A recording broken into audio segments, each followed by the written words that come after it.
Hello everyone, welcome to missile classes. Student, आज हम लोग इस वीडियो में डिस्कस करने वाले हैं कि अभी जो आपका एग्ज़ाम होने वाले हैं इसमें किस तरह से आपके हिस्ट्री से रिलेटेड क्वेश्चन पूछे जाने वाले हैं। इसके रिगार्डिंग हम लोगों ने मॉडल सेट नंबर 1 से लेकर 4 तक बहुत ही अच्छी तरह से डिस्कस किए थे और आज जो हम लोग देखने वाले हैं ये है आपका model set number 5।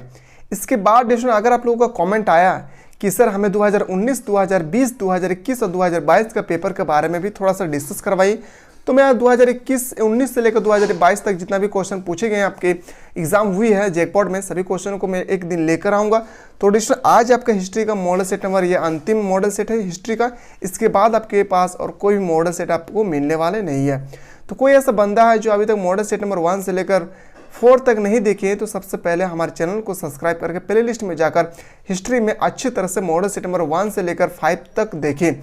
So guys, मैं चैलेंज किया था, मैं चैलेंज कर रहा हूं कि अगर आप 1 से लेकर 5 मॉडल सेट अगर कर लिए तो 40 क्वेश्चन आपके एग्जाम पूछे जाएंगे। इसमें से आपका 38 प्लस क्वेश्चन होंगे हमारे इस चैनल के हमारे इस प्लेटफॉर्म पे, जो भी मॉडल सेट हमारे प्लेटफॉर्म के टीचर ने जो भी प्रोवाइड किया आप लोगों के लिए।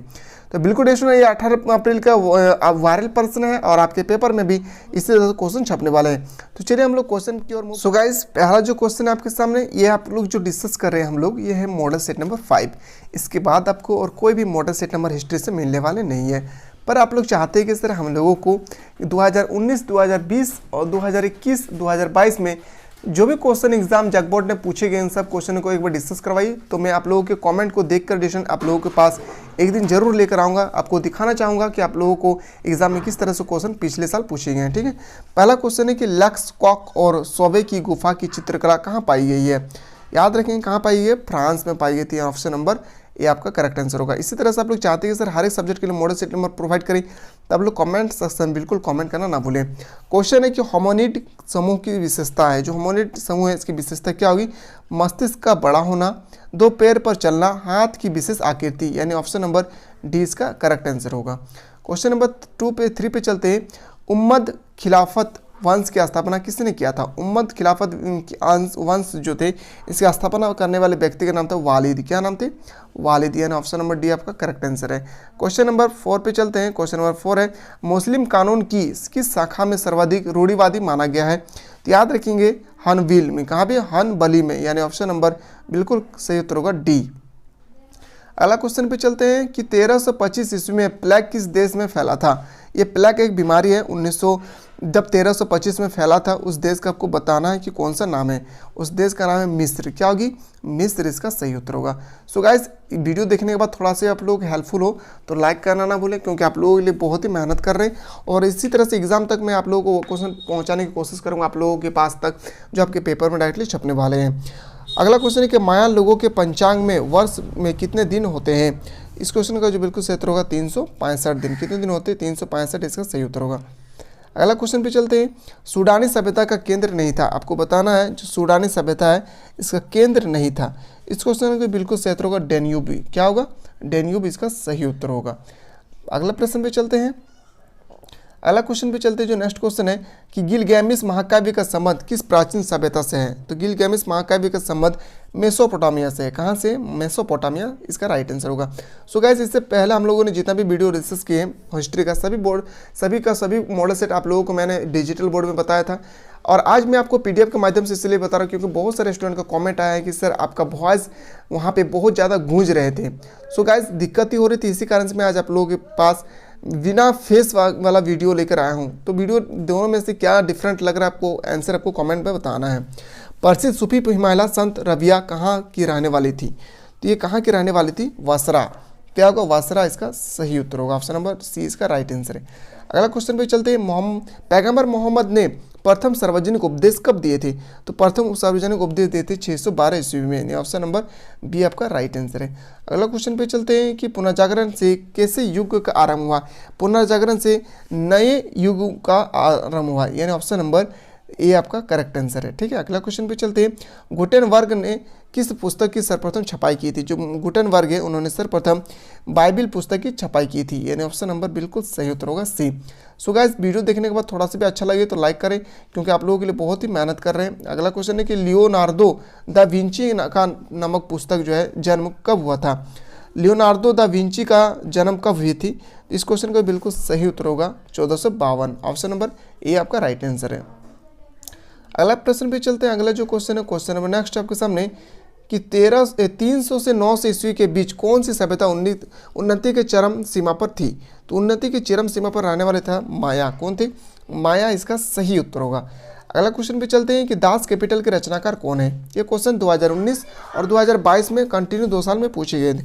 दास कैपिटल के रचनाकार है मार्क्स। क्या होगी? मार्क्स इसका सही उत्तर होगा। अगला प्रश्न पे चलते हैं, भाप इंजन का आविष्कार किसने किया था? जो भाप इंजन है इसका आविष्कार किसने किया था? जेम्स वाट ने। किसने किया था? जेम्स वाट इसका करेक्ट आंसर होगा। अगला क्वेश्चन पे चलते हैं। अगला प्रश्न है, सो गाइस इस क्वेश्चन के बाद आप लोग चाहते हैं कि सर जिस तरह से हिस्ट्री में, पॉलिटिकल साइंस में इसी तरह से हम लोगों को सेट 1 से लेकर सेट 5 तक प्रोवाइड करें हर एक सब्जेक्ट के लिए। अभी जो हम लोग डिस्कस कर रहे हैं हिस्ट्री का सेट नंबर 5 है, मॉडल सेट नंबर 5, जो हमारे प्लेटफॉर्म के टीचर द्वारा तैयार किए गए। आप सबको पता है कि पिछला कई वीडियो में हम लोगों ने मॉडल सेट नंबर 1 से लेकर मॉडल सेट नंबर 4 तक बहुत अच्छी तरह से डिस्कस किए थे, और अभी जो हम लोग डिस्कस कर रहे हैं आपका मॉडल सेट नंबर 5 है। सो गाइस वीडियो में कैसा आप लोग लगा कि 1 से लेकर 4 तक देखने के बाद कैसा अनुभव हुआ कि जो आपकी तैयारी है वो कहाँ तक हो चुकी है? इसके रिगार्डिंग हमारे प्लेटफॉर्म पे एक न्यू बैच स्टार्ट किया गया है, जिसमें स्टूडेंट आप लोगों को एवरीडे मॉर्निंग और इवनिंग टाइम दोनों टाइम आप लोगों को एक टेस्ट सीरीज चलाया जा रहा है, जिससे आपका जो तैयारी है इसमें आपको और इम्प्रूव होगी। क्या आप लोग चाहते हैं कि सर एवरीडे टेस्ट सीरीज चलना चाहिए? तो आप लोग कमेंट सेक्शन में बिल्कुल कमेंट करना ना भूलें। क्वेश्चन है कि चीन में पीकिंग विश्वविद्यालय कब स्थापित हुई थी? तो पीकिंग विश्वविद्यालय स्थापित हुई थी 1902 ईस्वी में। ऑप्शन नंबर सी आपका करेक्ट आंसर है। अगला क्वेश्चन पे चलते हैं, चंगेज खां के सैनिक किस विद्या में निपुण थे? याद रखें किस विद्या में निपुण थे? तो इसका सही उत्तर होगा तीरंदाजी में। ऑप्शन नंबर सी आपका करेक्ट आंसर है। मूव करते हैं अगला क्वेश्चन पे। अगला जो प्रश्न आपके सामने, अगला क्वेश्चन है, क्वेश्चन नंबर नेक्स्ट है कि कन्हैया के किलोबे और अल्मोरजाई साइजी स्थल से किस काल के हस्त कुठार मिलता है? कुठार मिलता है, याद रखेंगे इस क्वेश्चन का बिल्कुल सही उत्तर होगा पुरान पाषाण काल। पूरा पाषाण काल इसका सही उत्तर होगा। मूव करते हैं अगला प्रश्न पे चलते 20 क्वेश्चन की। 20 क्वेश्चन है कि पत्थर के औजार संभवतः सबसे पहले किसने बनाए थे? पत्थर के औजार सबसे पहले बनाने वाले थे कौन थे? ऑस्ट्रेलियापिथेकस। ऑस्ट्रेलियापिथेकस इसका करेक्ट आंसर होगा। ठीक है, अगला क्वेश्चन पे चलते हैं। अगला क्वेश्चन है, शहरी जीवन की शुरुआत सर्वप्रथम कहाँ हुई थी? शहरी जीवन जो थी सबसे पहले शुरुआत कहाँ हुई थी? मेसोपोटामिया में। कहाँ पे? मेसोपोटामिया इसका करेक्ट आंसर होगा। अगला क्वेश्चन पे चलते, उम्मद खिलाफत वंश की स्थापना किसने किया था? जो उम्मद खिलाफत जो स्थापना की थी इन वंश का, उसका नाम बताने, मुआविया। क्या होगा? मुआविया इसका राइट आंसर है। अगला क्वेश्चन पे चलते हैं, चीन में साम्यवादी पार्टी की स्थापना कब हुई थी? चीन में साम्यवादी पार्टी की स्थापना हुई थी 1921 ईस्वी में। क्या होगी? Option number B is the correct answer. Question number 24 पे चलते हैं, आधुनिक चीन के संस्थापक माने जाते हैं। आधुनिक चीन के जो संस्थापक थे वो कौन है? डॉक्टर सन यात सेन। डॉक्टर सन यात सेन जो है आधुनिक चीन के संस्थापक माने जाते हैं। अगला क्वेश्चन, ये क्वेश्चन 2021 और 2022 2 साल में कंटिन्यू पूछे गए। कैंटरबरी टेल्स की रचना किसने की थी? कैंटरबरी टेल्स की रचना करने वाले व्यक्ति का नाम था जेफरी चार्सर। क्या होगी? जेफरी चार्सर, यानी ऑप्शन नंबर ए आपका सही उत्तर होगा। मूव करते हैं अगला क्वेश्चन पे। अगला क्वेश्चन है क्वेश्चन नंबर 26, माया पंचांग में प्रत्येक माह कितने दिन का होता है? माया पंचांग में प्रत्येक मास में ड्यूरेशन कितना दिन का होता है? ये पूछा गया आपसे। तो 20 दिन का होता है। कितने दिन का? 20 डेज, यानी ऑप्शन नंबर ए आपका राइट आंसर है। अगला क्वेश्चन पे चलते हैं। अगला क्वेश्चन है क्वेश्चन नंबर 27, वह कौन सा प्राचीन साम्राज्य था जो तीनों महाद्वीप में फैला हुआ था? ये क्वेश्चन 4 साल से कंटिन्यू पूछे गए हैं और इस साल भी पूछे जाएंगे। तो रोम। क्या होगी? रोम इसका सही उत्तर होगा। अगला क्वेश्चन चलते हैं, सम्राट कंस्टेंटाइन किस सदी में ईसाई बनाई थी? किस सदी में जो है ईसाई बनी थी, इसको आपको बताना है। तो याद रखेंगे चौथी ईसाई में, याद रखेंगे चौथी सदी में, यानी option number C is the correct answer होगा। सो गाइस वीडियो देखने के बाद अच्छा लगे तो लाइक करें, क्योंकि आप लोगों के लिए बहुत ही मेहनत कर रहे हैं हमारे पूरे टेक्निकल टीम, और उस बंदे तक इस वीडियो को सेंड करें इनको पता नहीं है कि हमारे पेपर में किस तरह से क्वेश्चन पूछे जाने वाले हैं। अभी जो हम लोग डिस्कस कर रहे हैं ये आपके मॉडल सेट नंबर 5, इससे पहले हम लोगों ने 1 से लेकर 4 तक बहुत अच्छी तरह से डिस्कस कर चुके हैं। अगर आप लोग चाहते हैं इसके बावजूद भी अगर 5 मॉडल सेट को कर लेते तो मैं उम्मीद करता हूं कि 80+ मार्क्स आएंगे, यानी 40 क्वेश्चन में आप 38 क्वेश्चन इजीली से कर सकते हैं। अगर आप लोग चाहते हैं कि सर हमें 2019 का पेपर, 2020 का पेपर, 2021 और 2022 का पेपर देखना चाहते हैं तो आप लोग कॉमेंट सेक्शन में बिल्कुल कॉमेंट करना ना भूलें। मैं सभी क्वेश्चन को दिखाने की कोशिश कर दूंगा। जजिया कर किससे लिया जाता था? जो जजिया कर है वो किससे लिया जाता था? तो जजिया कर लिया जाता था गैर मुसलमानों से। किससे लिया जाता था? गैर मुसलमानों से। अगला प्रश्न पे चलते हैं कि नई फारसी कविता का जनक किसे कहा जाता है। नई फारसी कविता का जनक कहा जाता है रुदकी को। किसको? रुदकी इसका सही उत्तर होगा। अगला प्रश्न पे चलते हैं, ये क्वेश्चन उतना इंपॉर्टेंट नहीं है। अगला क्वेश्चन पे चलते हैं, next question most important question. Johansson Gutenberg ने प्रथम छापेखाना का निर्माण कब किया था? तो सबसे पहले जो छापाखाना का निर्माण किया था, पहला क्वेश्चन पूछे किसने किया था? गुटेनबर्ग ने। आपसे पूछा कि छापाखाना का निर्माण जो किया था वो कब किए गए थे? याद रखेंगे 1455 ईस्वी में। ऑप्शन नंबर बी आपका राइट आंसर होगा। गुटेनबर्ग ने बाइबिल की कितनी प्रतियां छापी थी? गुटेनबर्ग थे, उन्होंने बाइबिल की कितनी पुस्तकें छापी थी? तो 150 यानी 150 इसका सही उत्तर होगा। अगला क्वेश्चन है कि इनका सभ्यता का प्रमुख केंद्र था। इनका सभ्यता जो थे इसका प्रमुख केंद्र क्या थे? तो इस क्वेश्चन का बिल्कुल सही होगा टिंका झील। क्या होगा?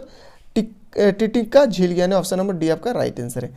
अगला प्रश्न पे चलते हैं, इक्का सभ्यता को किसके नेतृत्व में नष्ट किया गया? इनका सभ्यता को किसके नेतृत्व में नष्ट किए गए थे? तो याद रखें इस क्वेश्चन का बिल्कुल सही होगा सिकंदर, यानी ऑप्शन नंबर बी आपका करेक्ट आंसर होगा। सो गाइस, आप लोग चाहते हैं कि इसी तरह से हम लोग को एवरीडे एक लाइव क्लासेस देते रहें एग्जाम से पहले, तो आप लोग कमेंट सेक्शन में बिल्कुल कमेंट करना ना भूलें। स्वाहिली क्या है? आपको बताना इसमें कि स्वाहिली क्या है। तो याद रखेंगे एक भाषा है। क्या होगी? एक लैंग्वेज है।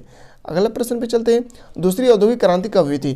दूसरी औद्योगिक क्रांति हुई थी 1850 के बाद, यानी ऑप्शन नंबर बिल्कुल सही उत्तर होगा बी, ए इसका राइट आंसर है। अगला प्रश्न पे चलते हैं 38, म्यूल का आविष्कार किसने किया था? जो म्यूल है इसके आविष्कार किसने किए थे? म्यूल का आविष्कार किए थे सैमुअल क्रॉम्पटन, यानी याद रखिएगा option number C is the right answer होगा। अगला प्रश्न पे चलते हैं, निम्नलिखित में से कौन सी समस्या कारखानों के मजदूरों की समस्या नहीं है? कारखानों के मजदूरों की समस्या इनमें से कौन सी है जो नहीं थी? इस क्वेश्चन का बिल्कुल सही उत्तर होगा शहर में कार बहुत चलती थी, यानी ऑप्शन नंबर बी आपका करेक्ट आंसर होगा। हूबहू आपके पेपर में भी डिस्टेंट इसी तरह से क्वेश्चन छपेंगे। क्या आप लोग चाहते हैं कि सर इसी तरह से हम लोगों को एग्जाम से पहले हर एक सब्जेक्ट के लिए प्रोवाइड करें? तो आप लोग चाहते हैं तो कमेंट सेक्शन में बिल्कुल डिस्टेंट कमेंट करना ना भूलें। और आप लोगों के लिए डिस्टेंट जो अभी हमारे प्लेटफॉर्म पे एक न्यू बैच स्टार्ट किया गया टेस्ट सीरीज के लिए, जो एवरी डे आप लोगों के लिए मॉर्निंग और इवनिंग डे आप लोगों को परचेज किए जा रहे हैं, डिस्टेंट आप लोगों तक प्रोवाइड किए जा रहे हैं। तो आप लोग को क्या बेनिफिट हो रहा है, इसके लिए आप लोग कमेंट सेक्शन में बिल्कुल डिस्टेंट कमेंट करें, ताकि डिस्टेंट हमें पता तो चले कि किस तरह से हम लोगों का पूरा टीम जब मेहनत कर रहे हैं तो आप लोगों को प्रॉफिट हो रहा है या नहीं, बेनिफिट हो रही है या नहीं। इससे डिस्टेंट आप लोगों का अगर कमेंट अच्छा है तो आप लोगों के लिए मैं और इससे इंपॉर्टेंट क्वेश्चन आप लोगों तक पहुंचाने की कोशिश करूंगा। मंगोलों की विजय में निम्नलिखित में से किस सैनिक अंग ने महत्वपूर्ण भूमिका निभाई थी? तो घुड़सवार सेना। क्या होगी? घुड़सवार सेना, यानी ऑप्शन नंबर डी आपका राइट आंसर होगा। तो डिस्टेंट यहाँ पे आप लोगों का मॉडल सेट नंबर 1 से लेकर 5 तक हिस्ट्री का समाप्त हो चुका है। और इसके बाद अभी हम लोग जो डिस्कस करेंगे वो इंग्लिश कोर, इंग्लिश सेलेक्टिव, यानी जितना भी सब्जेक्ट बचे हैं इन सब के बारे में हम लोग डिस्कस करेंगे। तो 1 से लेकर 5 तक मॉडल सेट कोई ऐसा बंदा है जो अभी तक नहीं देखे तो हमारे चैनल को सब्सक्राइब करके प्ले लिस्ट में जाकर हिस्ट्री को सर्च करें और अच्छी तरह से देखें। और मैं वादा करता हूँ स्टूडेंट कि अगर आप 1 से लेकर 5 तक मॉडल सेट देख लेते हैं तो 40 क्वेश्चन में से आप 38 क्वेश्चन एग्जाम इजिली से सिलेक्ट कर सकते हैं। तो आप लोग बिल्कुल हमारे प्लेटफॉर्म से जुड़े रहें। तो चलिए एक नया वीडियो में मिलते हैं नया सब्जेक्ट के साथ, तब तक के लिए जय हिंद, जय भारत, वंदे मातरम।